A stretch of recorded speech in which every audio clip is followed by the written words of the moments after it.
अस्सलाम वालेकुम प्यारे व्यूअर्स। ये जो मैं आप लोग को दिखा रहा हूँ ये लसूड़ा का दरख्त है। अच्छा, ये कुछ लसूड़ी भी होती है और लसूड़ा भी है। तो यहाँ पे ये लसूड़े का दरख्त दिखा रहा हूँ आप लोग को, ये आप देख सकते हैं। जैसे बिबोल, शीशम, पीपल इस तरह के दरख्त होते हैं वैसे ही देखने में ये है। अब आप वाज़ह तौर पर देख सकते हैं कि इसके ऊपर ये लसूड़े लगे हुए हैं। अभी इसका जो फल है ये कच्चा है। ये गोल होता है, ये आपके सामने नज़र आ रहा है, बड़े बेर की तरह होता है, बेर से बड़े साइज़ में होता है और ये लेसदार होता है। इस लसूड़े का हमारा यानी अचार भी डाला जाता है इसका।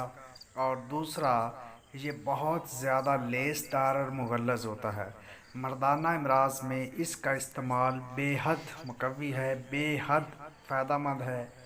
ये हमारे मुगल्लज़ होता है, इसका इस्तेमाल किया जाए, यानी एक लसूड़े को डेली खाया जाए और 15 से 20 दिन खाया जाए तो जितने भी मादा मनविया के प्रॉब्लम, मनी के जितने भी प्रॉब्लम हैं वो सारे के सारे क्लियर हो जाते हैं। पतली मनी हो या उसमें स्पर्म्स की कमी हो या कोई और जितने भी फर्टाइल प्रॉब्लम हो वो सारे के सारे क्लियर हो जाते हैं अगर रेगुलर 15 से 20 दिन एक इस दाने का फल का इस्तेमाल किया जाए। तो ये आपको वाज़ह तौर पर मैं दिखा भी रहा हूँ, ये आप देख सकते हैं। ये फल हैं, बिल्कुल अभी कच्चे हैं, तैयार हो रहा है। तो आई थिंक आप लसूड़े को पहचान चुके हैं। ये कितने साइज़ का दरख्त होता है, कैसा होता है, क्या होता है, आप इसको मज़ीद अच्छे तरीके से देख सकते हैं।